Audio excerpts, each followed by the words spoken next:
Geometry Unit 5, Lesson 5, Law of Sines. In this lesson, we want to prove the law of sines and then use that to solve a triangle given either angle, side, angle, or side angle information.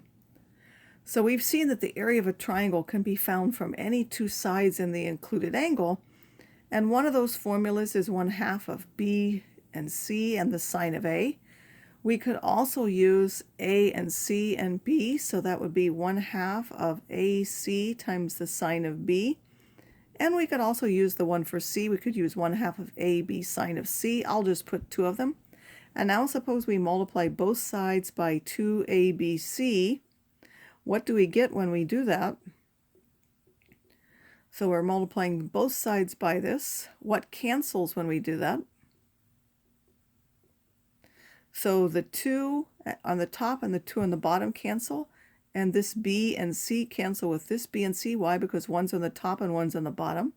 This 2 on the top cancels with the 2 on the bottom. This a on the top cancels with the a on the bottom. C on the top cancels with c on the bottom.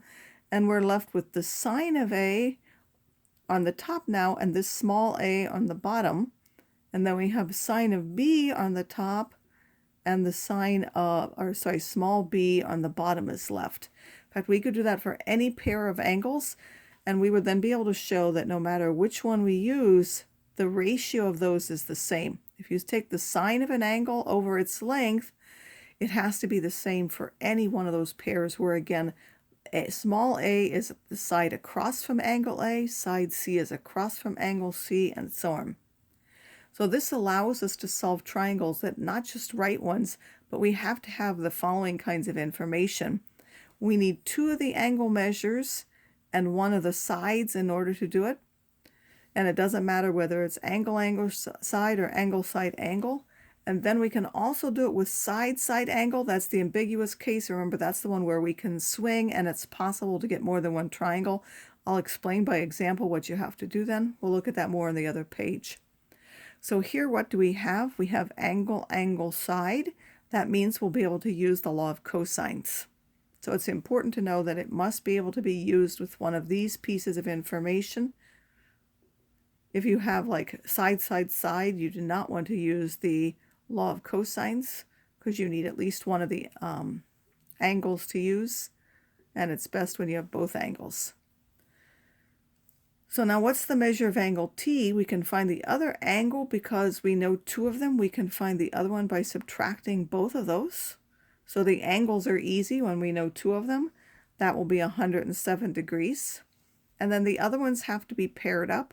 So I want the sine of the angle R, which is now the sine of 35 degrees over a given length. By the way, you need one pair for which you know both the angle and the side. So I can't do t with small t and then this 38 with s because that's too many unknowns. So I have to use, one of them has to be given as a pair. And then I also need to pick the one I want. So if I want side s, I would use the angle s, which is now 38 degrees, and go over small s. For r, I now have this angle, so I know that this is 107. Let's just mark that there. Again, this ratio is going to be used for both. That's the one where both the angle and the side is given. And then for this one, it would be the sine of 107 degrees over the unknown length of t. So in order to solve one of these, you can take the reciprocal of both sides, and I'm going to put this over here. So that would be s over the sine of 38 degrees would be 15 over the sine of 35.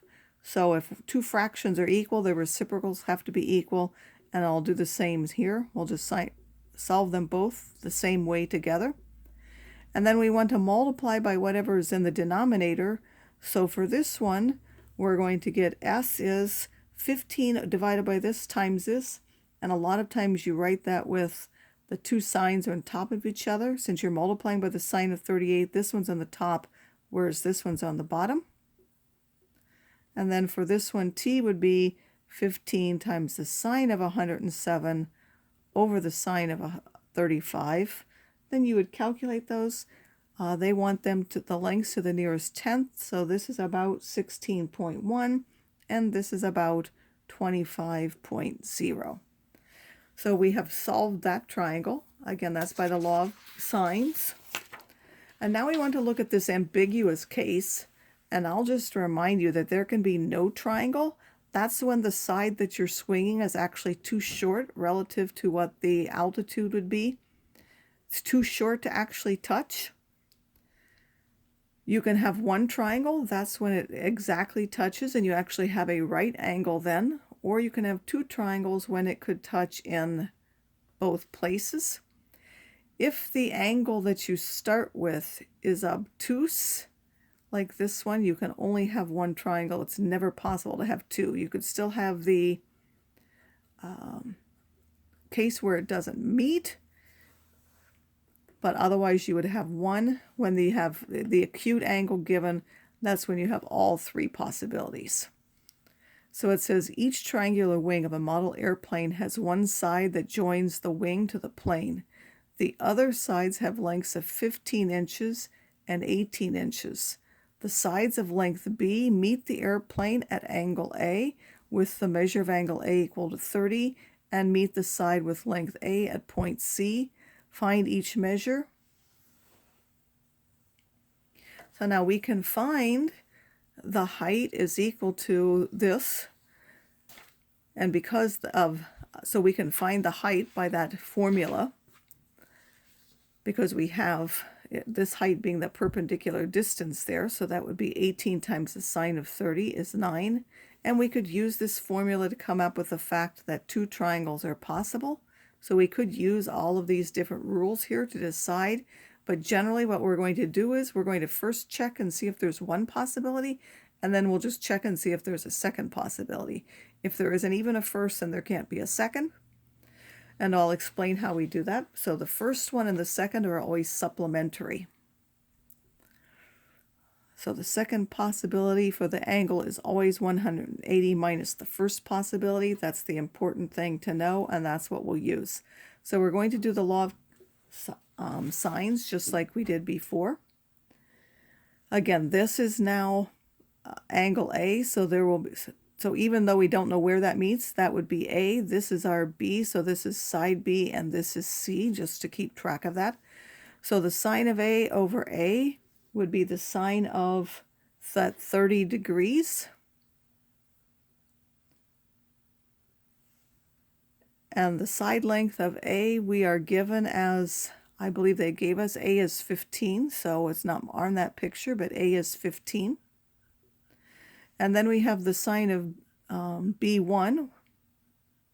Again, this is really just meaning the first possibility for B, which we don't know, is going to be over small b, which is 18. So now the sine of b, we would multiply both sides by 18, and now I'm going to put the two numbers on top of each other. This one would end up in the top, that one stays on the bottom, and they're both multiplied by the sine of 30. And just like always, to get rid of this sine, we have to take the inverse sine of both sides. So the measure of angle b, again, this one just means the first possibility for that is 18 over 15 sine of 30. Now, if this gives us something impossible, then there wouldn't be any such triangle. If it gives us a possibility, then we have to check for a second. So if you calculate this, it is possible. You get 36.9 degrees. That would now give us this angle, and now the third angle would simply be 180 minus those two angles. Whoops, I didn't multiply. Sorry. I didn't solve for all of them. This is the other choice. So what's the other choice? This is the first choice. The second choice, I wasn't looking at what was written. The first choice is this. The second is always 180 minus that, and then you have to see if that works. So 180 minus that is 143.1. Then what you have to do is you have to decide, is that possible? We know we have 130. Is it possible that a second one is 143.1? It is, because that's less than 180. If this, along with the one that where you were given, is more than 180, then there would really only be one possibility. So the measure of angle B1 now is this 36.9, and then we're going to go ahead and find anything, and the second possibility is that it's 143.1. So now we're sort of going to solve each one of those separately. The measure of C1, this is what I was thinking now, was 180 minus the sum of those other two. So we're going to take 180 now. We're talking about this one. We have minus the 30 and minus the 36.9. That will give us 113.1. And then we need to take a ratio for those. So again, why would we pick A? Because A is the one we know, where we have both the side and the angle. Sorry, so that's sine of 30 over 15. And then the angle that we have for C1 is now 113.1. So C1 we could take reciprocals and then multiply by this sine. So if you go through that, I'm not going to go through all the steps again, but you'll end up with this on the top and this on the bottom. And that's about 27.6 inches. That would be the other side length. Or we could have this second possibility, still with this, and now what would the measure of angle C2? Well, now it's 180 minus the 30. The 30, of course, is already known, and then minus the second possibility we had, which is supplementary to the first one. If that gives you, again, something which is positive, then that's also a possibility. So we have two possibilities here. This one, again, would be the pair where we know both the angle and the side. And now this one is the sine of this 6.9 over the second side length, which is possible. And now this is 15. This will be the sine of that 6.9 divided by the sine of 30. And if you do that one, in this case, it's only 3.6 inches. Again, this one is a wide angle that's possible. Remember, one of them will generally be a wide angle and one a very small angle. The very small angle will have a small side length like here.